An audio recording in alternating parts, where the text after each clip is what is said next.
I moved to a small town in Colorado a few weeks ago. I thought it would help my writing. I'd lost my job in the city and I needed a fresh start. I settled into a cozy cottage on the outskirts, ready for inspiration. The first couple of nights were peaceful. I wrote during the day, enjoying the views. But then, on my second night, I heard a soft tapping at my window. I thought it was just a branch. I looked outside and saw nothing. I brushed it off. As the days passed, that tapping returned, louder, steadier. Each time, I hesitated before glancing toward the window. A chill washed over me. Shadows moved outside my view. My hands felt clammy and my heart raced. I stood there, caught between curiosity and fear. One evening, I went to the local cafe. I spoke with some of the townspeople about life here. They seemed friendly at first, but when I mentioned I was living in the cottage, their expressions changed. They whispered about the last tenant, Sarah. She had vanished suddenly. I felt a knot in my stomach. What happened to her? I asked. They only shook their heads and stepped away. Walking home, the shadows felt heavier. That night, the tapping grew louder. I felt eyes on me, like someone was watching. I stood near the window, too afraid to look, but I had to know. I pulled the curtain to the side, and there he was. A man stood outside, staring through the glass. I gasped and called out, "Are you okay?" Silence hung in the air. I felt frozen. I ducked back, heart pounding.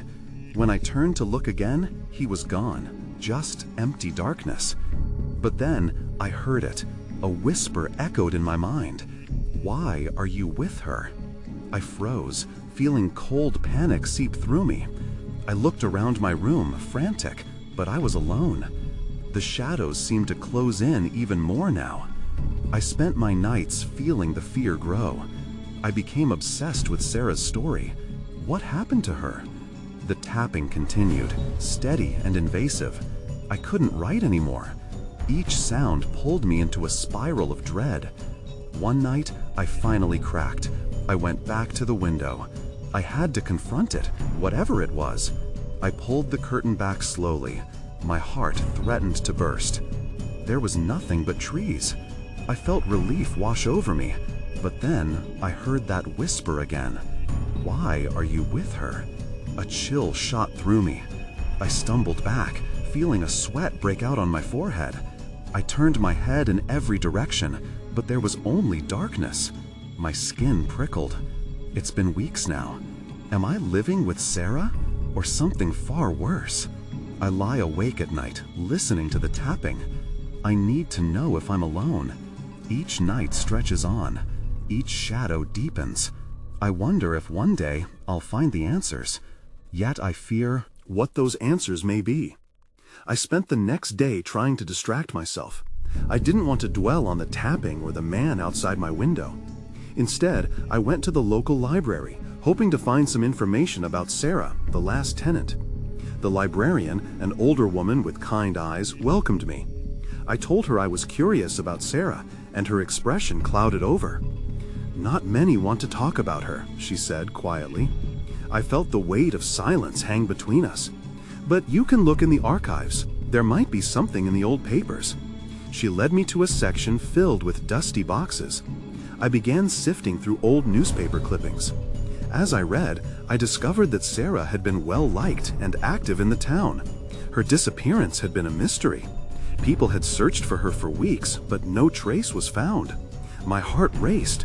What could have happened? After hours of scanning articles, I stumbled upon a mention of a stormy night. It described strange noises heard at the edge of town. A few people claimed they saw shadows moving near the woods, just like I had. I felt a shiver at the connection, but I also felt more determined. I needed answers. As I left the library, the sun was setting and the shadows of the trees lengthened. I hurried home, feeling an urgency to sit down and write my findings. Maybe digging deeper would help clear the heaviness in my chest. Just as I settled in front of my laptop, the tapping returned. It sounded more insistent this time. My heart sank. It echoed through the silence like a taunt.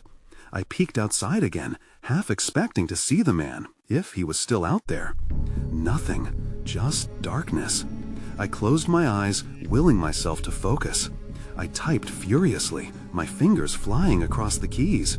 I wrote about Sarah, the town's history, those strange noises. I needed to get it all out. But then, there was a loud crash from the back of the cottage. I froze. My breath caught in my throat. I couldn't ignore it. I stood up and crept toward the sound. Each step felt calculated but heavy. The shadows clung to me, every noise amplifying my dread. I reached the door at the back, peering through the small window on it. My heart was pounding as I waited for my eyes to adjust to the darkness.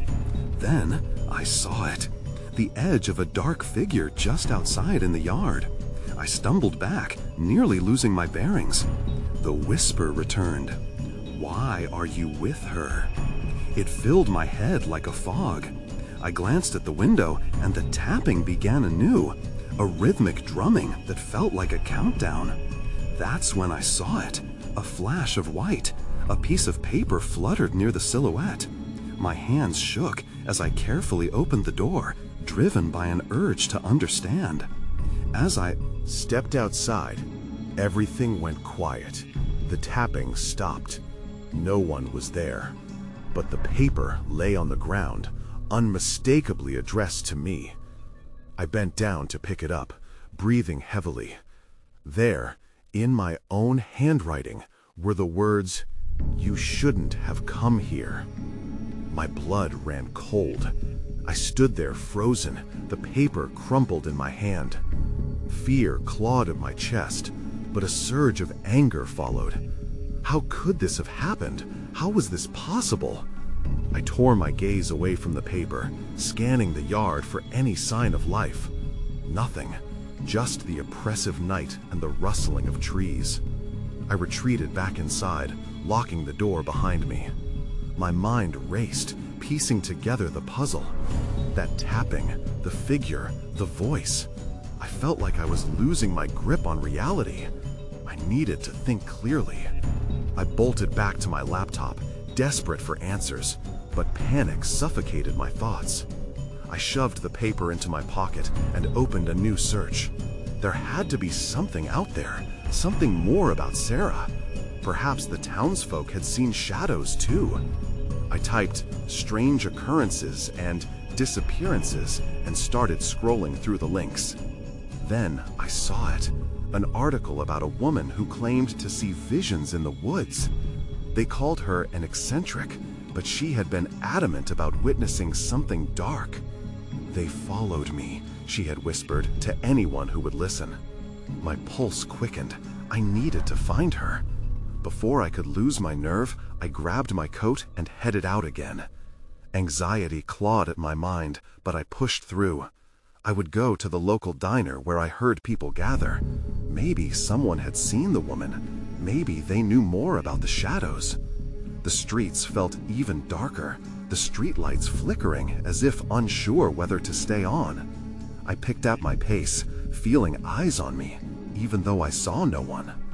When I reached the diner, the small bell above the door chimed, announcing my entry. Inside, it was warm, bustling with laughter and friendly chatter. I made my way to the counter and ordered coffee, trying not to appear too out of place. I started chatting with the waitress, casually asking if she had heard any stories about the woods or the disappearances. She looked at me, eyes narrowing slightly. "You really want to know about that?" she asked, her voice dropping to a whisper. "Yes," I replied, compelled by the urgency of my search. "I want to understand." She glanced toward the back of the diner before leaning in. "There's a woman. They say she talks to spirits now. If you look for her, be careful," she warned. "Not everyone comes back." The hairs on the back of my neck stood up. "What do you mean?" I questioned. But before she could respond, the door burst open and a rush of cold air swept in. A figure stood in the doorway, silhouetted by the streetlight outside. It was a man, and the air grew tense as he stepped inside. My stomach twisted. It was him, the man from my window. He scanned the room until his eyes locked on mine. I froze, caught between fight and flight. Then everything went still. The laughter faded, and the diner seemed to hold its breath. I realized with sudden clarity that I wasn't going to find answers easily, not if he was there. But I had to know more. I didn't move. The world narrowed to the man standing in the doorway, his presence overwhelming. The waitress eyed me, her face pale. I could feel every heartbeat thrumming in my ears, a tempo of dread. The diner felt suffocating, the laughter and chatter now a distant echo, swallowed by the tension. He took a step forward, breaking the spell. I instinctively flinched, but forced myself to stand tall. He was still staring, and I could see the flicker of recognition in his gaze. The shadows of the diner shifted, as if the very air understood the danger. The man walked toward me, each step deliberate. "What are you doing here?" he asked, his voice low and steady. "I was just passing through," I stammered, the excuse feeling pathetic even as I spoke. The words hung in the air, heavy and awkward. "Passing through?" He leaned in slightly, an unsettling smile creeping across his face. "This isn't a place for tourists. You should keep your distance from the woods." The waitress had retreated, pretending to wipe down the counter while keeping us in her peripheral. I could feel her tension too. Everyone in the diner seemed to hold their breath, eyes darting between us like actors in an uneasy play. "What do you know about the woods?" I pushed, desperation fueling my words. "I need to find her, the woman who talks to spirits." His expression shifted, a glimmer of surprise before it faded into something darker. "Best leave her be. She knows things that should stay buried." His eyes narrowed. "Or do you want to end up like the others?" That was my line in the sand. I could feel adrenaline pumping in my veins. "What do you mean? Who are you? What others?" A shadow flickered behind him, drawing my attention for just a moment. When I looked back, the man was gone. The diner returned to its normal hum, chatter resuming as though nothing had happened. I blinked, confusion swirling in my mind. The waitress slid a coffee cup in front of me, her face pale. "Are you all right?" she whispered. I nodded, though I wasn't sure if I was. "What just happened?" "You need to go, now." She grabbed my arm, urgency lacing her tone. "That man, it's better if you don't get involved." "No," I insisted. "I want to know more. Please, you said he might know something." She glanced toward the door, relief washing over her as no one else seemed alarmed. "He's not the one to pursue. You have no idea what you're asking for. They'll find you." She hesitated. "If you really want to know, go back to the woods at dawn. Follow the sound of the whispering."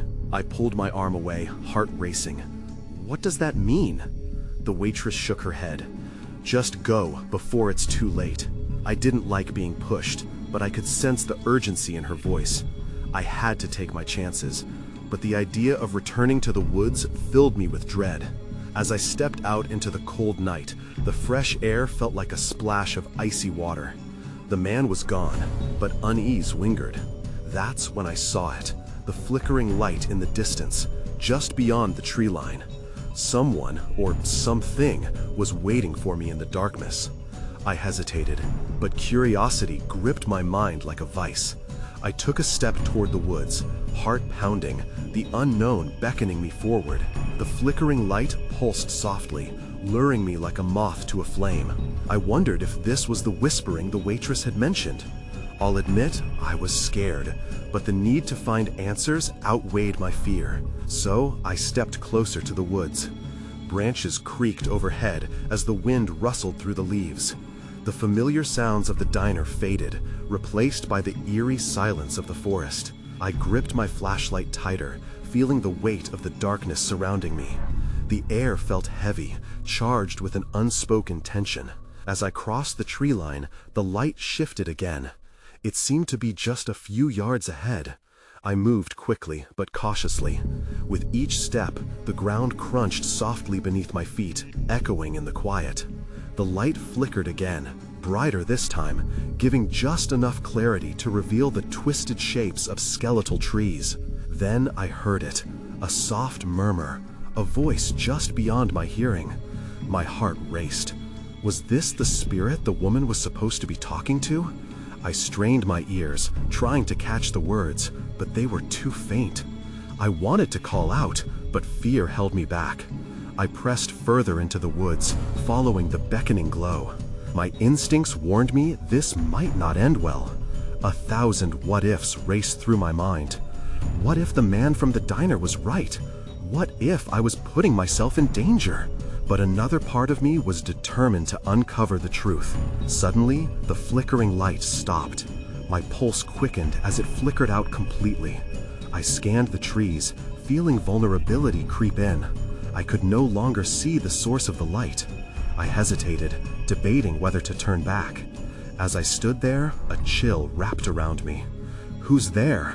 I called out, trying to keep my voice steady. Silence swallowed my words. And then, from behind a cluster of trees, a figure emerged. It was a woman, her silhouette barely visible against the dark. My breath caught. She looked like a specter, her hair floating around her shoulders as if caught in an invisible breeze. "Why did you come?" she asked, her voice echoing like a whisper caught in the wind. It sent shivers down my spine. "I need to find her," I replied, my voice shaking. "The woman who talks to spirits." The figure stepped closer, enough for me to see her face. Her eyes were dark, pools of night, and her expression was unreadable. "You seek answers, but some truths are better left buried." Before I could respond, the wind picked up, howling through the trees. The ground trembled, and branches swayed violently. The whispering returned, louder this time, almost demanding. It filled my head, twisting my thoughts. And then I remembered the waitress's warning. "They'll find you." "Get back!" I shouted, instinctively stepping away.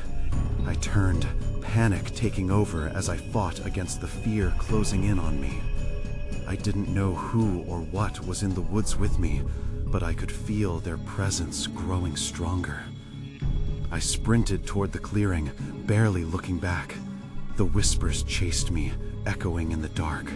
They were too close now.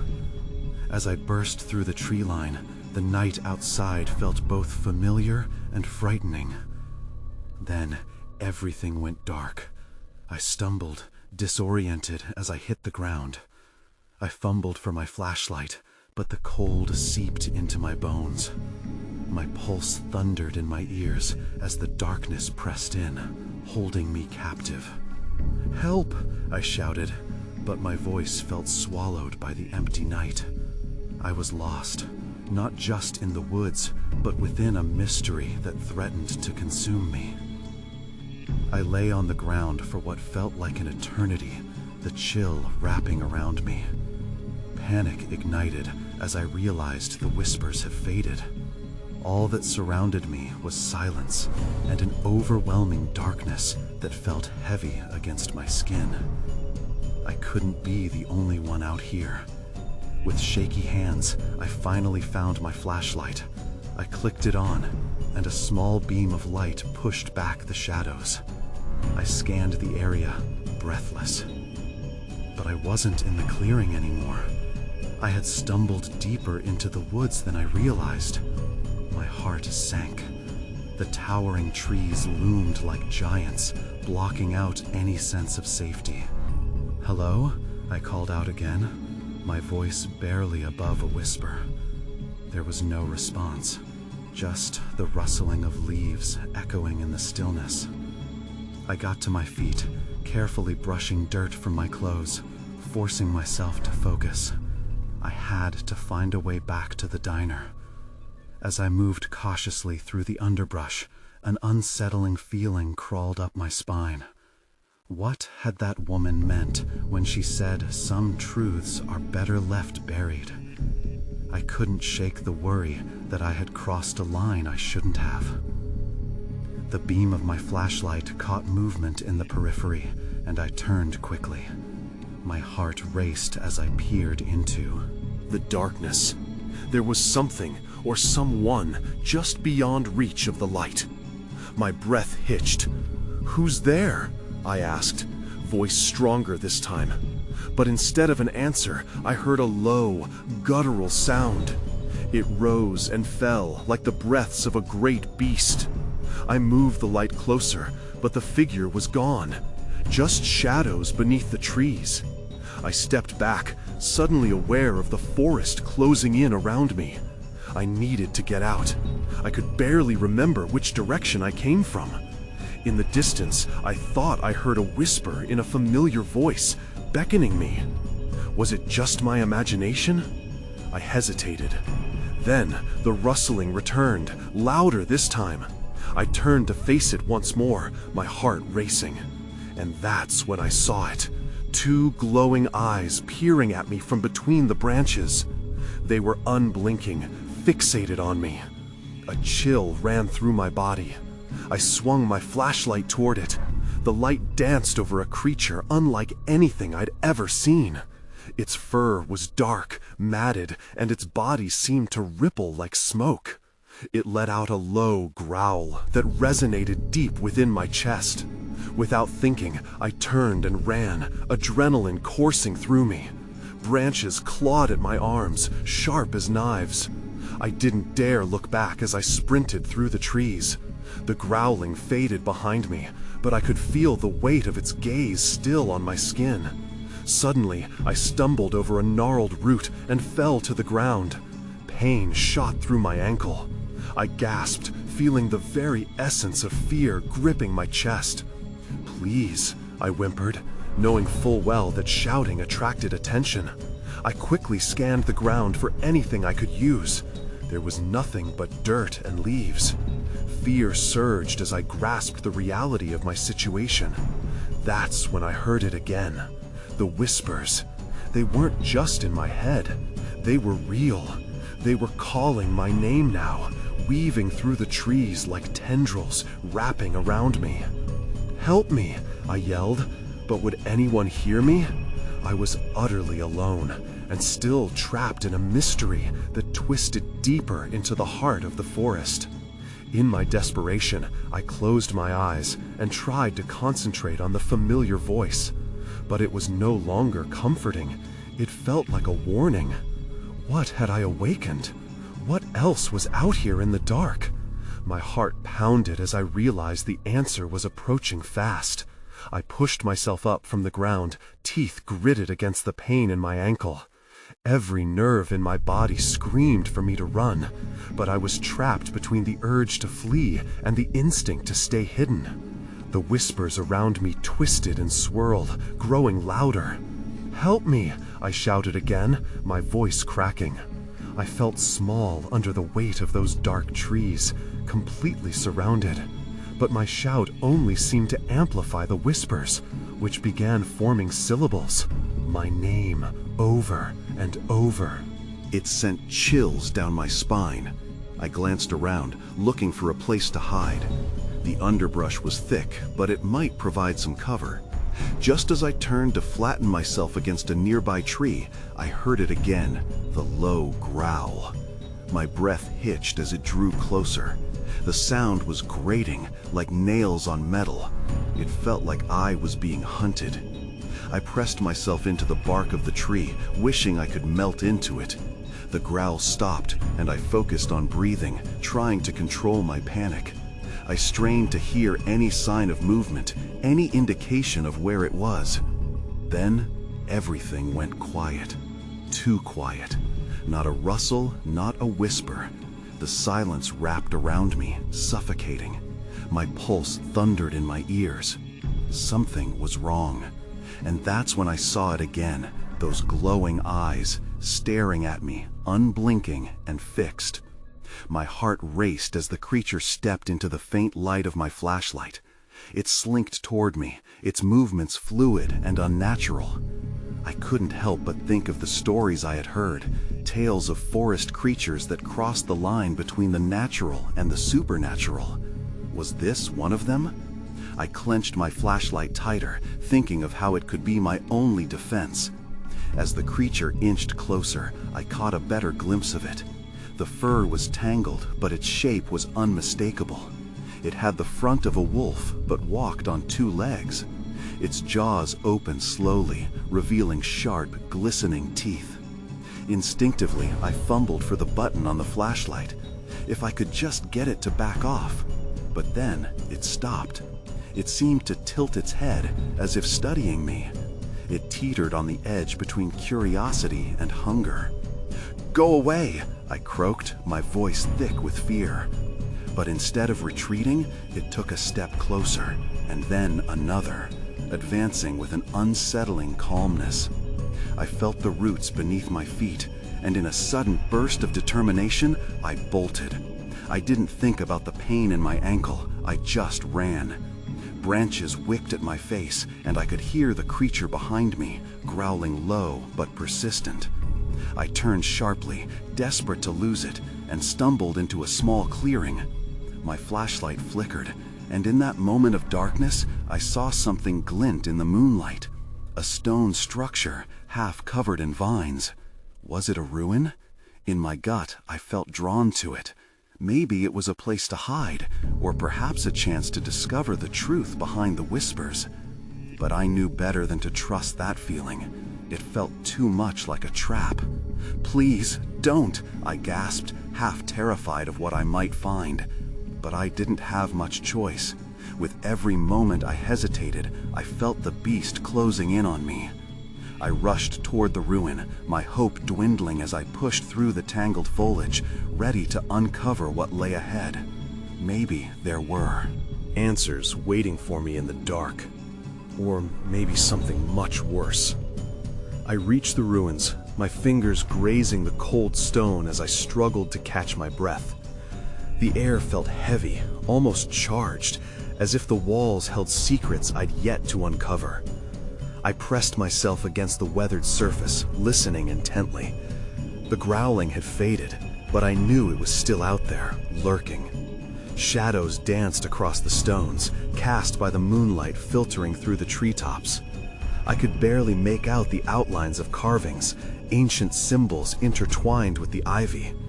My heartbeat pounded louder with every second of silence, a reminder that I wasn't alone. Instinct told me to keep moving, but curiosity pushed against my fear. I stepped closer to the entrance, a gaping maw that seemed to beckon me inside. Just as I was about to cross the threshold, a twig snapped nearby. I froze, my breath hitching in my throat. That growl could be just around the corner. In a frantic decision, I darted through the entrance, feeling the cool air rush over me. The interior smelled musty and damp, like centuries of secrets locked away. I raised my flashlight, scanning the space. My light illuminated dark stone walls and a small altar at the center. A sense of unease washed over me. What was this place? I couldn't shake the feeling that it was a trap, but I needed answers. I stepped further inside, my ankle flaring in protest, but I pressed on. As I examined the altar, I noticed something glimmering, an object resting upon the surface. Cautiously, I approached it. It was a pendant, shaped like a crescent moon, embedded with a deep red stone. It felt warm to the touch, almost alive. The moment my fingers made contact, a jolt of energy surged through my body. I gasped, stepping back. Then, a deep rumble echoed around me, and the ground beneath my feet trembled. I spun around, heart racing. The entrance was shrouded in darkness, blocking my escape. Panic surged up, stronger than before. I was trapped. But then, the whispers returned, clearer this time, louder than the growl. My name echoed through the chamber, merging with the rumbling of the earth. I felt dizzy, the ancient words wrapping around me like vines. "Help me," I whispered to the empty room, unsure who I was trying to reach. Suddenly, the whispers shifted, becoming distinct voices. I strained to hear what they were saying, but it was an agonizing mix of pleas and warnings. I stumbled backward, nearly tumbling over the altar. I couldn't breathe. Everything around me felt like it was closing in. Just as I was about to scream, the ground shook violently again. This time, the altar split open, revealing a dark passageway beneath it. The pull was irresistible. I found myself drawn toward it, despite every fiber of my being telling me to run. And then I heard it, the growl, closer than ever. A flash of fear shot through me. I couldn't stay here, but the only way out seemed to lead down into the darkness. I glanced back at the altar. My heart raced with dread and desperation. I had to choose. Would I face whatever was behind me, or risk the unknown below? The growl became a snarl, and instinct kicked in. I took a breath and dove into the passageway. As I fell into the darkness, I couldn't shake the feeling that I had just stepped into something far worse than I could ever have imagined. The fall felt endless. I braced myself, expecting a hard landing, but I tumbled into something soft. Earth, moss, and debris. Pain shot through my ankle, but I couldn't dwell on it. I scrambled to my feet, heart racing, and turned to see the opening above me. It was only a dim glow now, barely visible. I took a deep breath and surveyed my surroundings. The passage was narrow and damp, walls slick with moisture. A faint light flickered in the distance, so I moved toward it slowly, each step echoing in the stillness. The growling had faded into a distant memory, but the air felt charged with tension. I couldn't shake the feeling that I was being watched. As I reached the source of the light, it revealed a small cavern.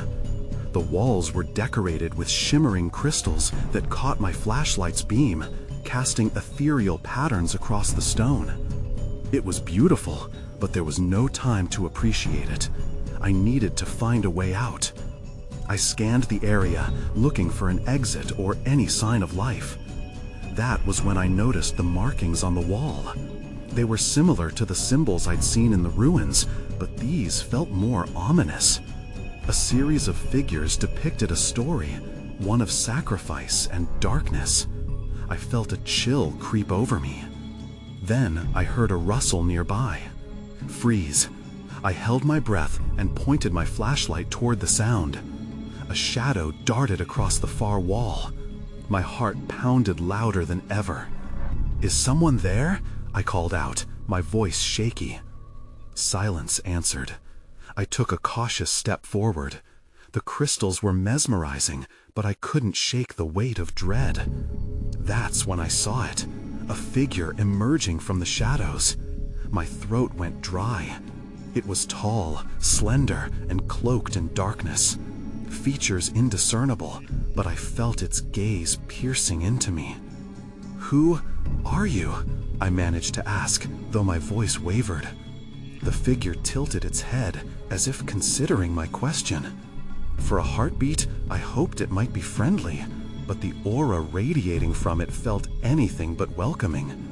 I wanted to run, but my feet felt rooted to the ground. Suddenly, the figure lifted its arm, revealing a pendant identical to the one from the altar. My breath hitched as I looked at the dark stone glinting in the low light.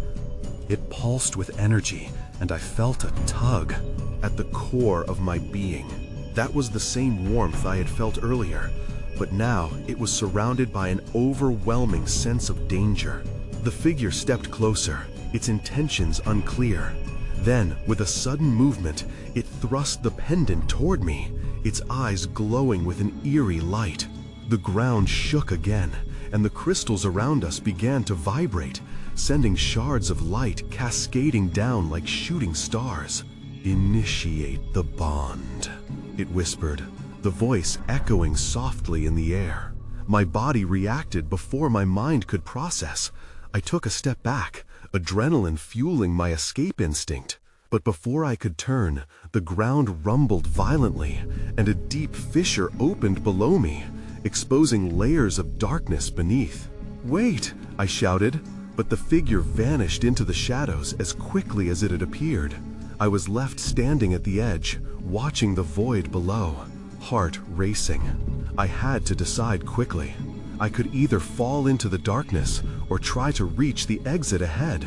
But first, I needed to understand what this bond was and why it called to me. In that instant, everything felt tied to a choice. I took a deep breath and stepped forward, ready to unravel the mystery that now surrounded me. The darkness suddenly receded. As I stepped closer to the edge, the gust of cool air erupted from the abyss below, pulling at my clothes. My heart raced furiously in my chest as I steadied myself.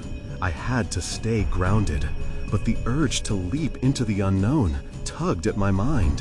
What would happen if I initiated the bond the figure had mentioned? "Come back!" I yelled into the void, but silence swallowed my words. The soft hum of the crystals resonated around me, weaving in and out of the emptiness, echoing a strange melody that felt familiar yet foreign. I thought of Sarah. Is this how she'd disappeared?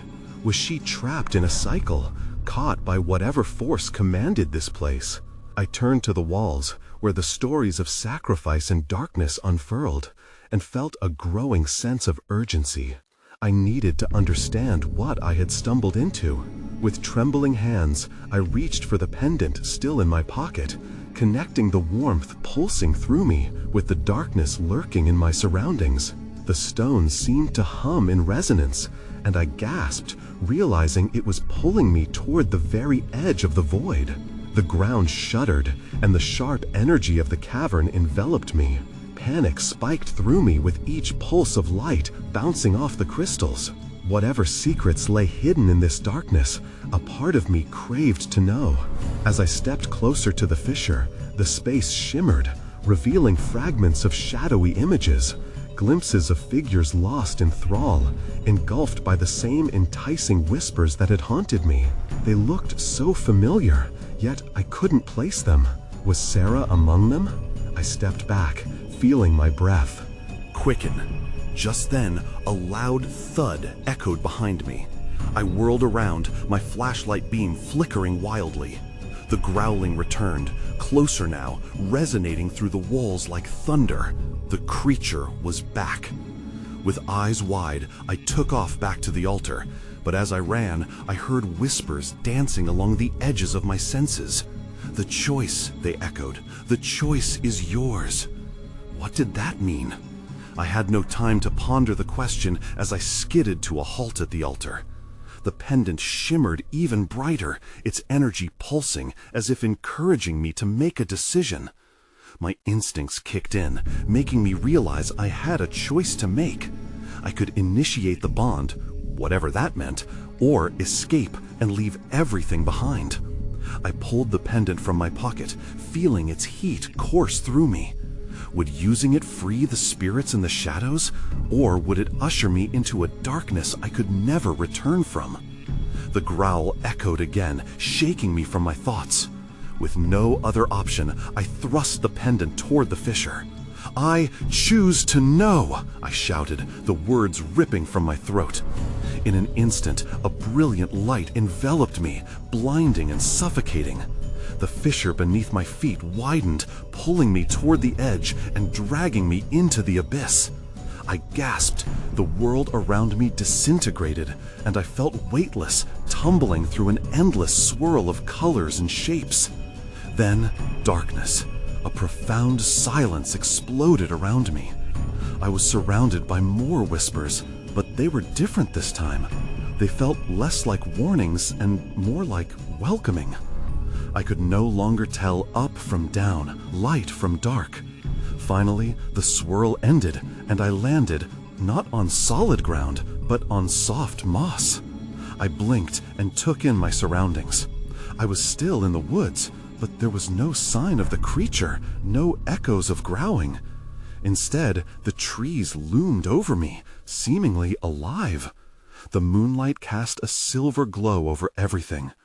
I stood, heart pounding, overwhelmed with a mix of relief and fear. Who was I now? What had I awakened with the pendant? As I took a step back, glancing at the path behind me, a figure emerged from the shadows. I recognized her instantly, Sarah, but she looked different, ethereal, her form glowing faintly in the moonlight. She smiled gently, and for a moment I felt a warmth wrap around me, as if everything was going to be okay. But just as quickly as that hope ignited, it flickered. I still felt the weight of uncertainty pressing upon me. "Are you?" I started, but the words caught in my throat.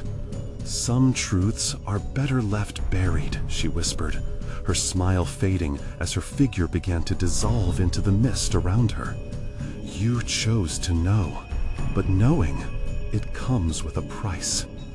Before I could comprehend what she meant, she disappeared completely, absorbed by the shadows. I was left standing amidst the ancient trees, illuminated by the glow of the pendant.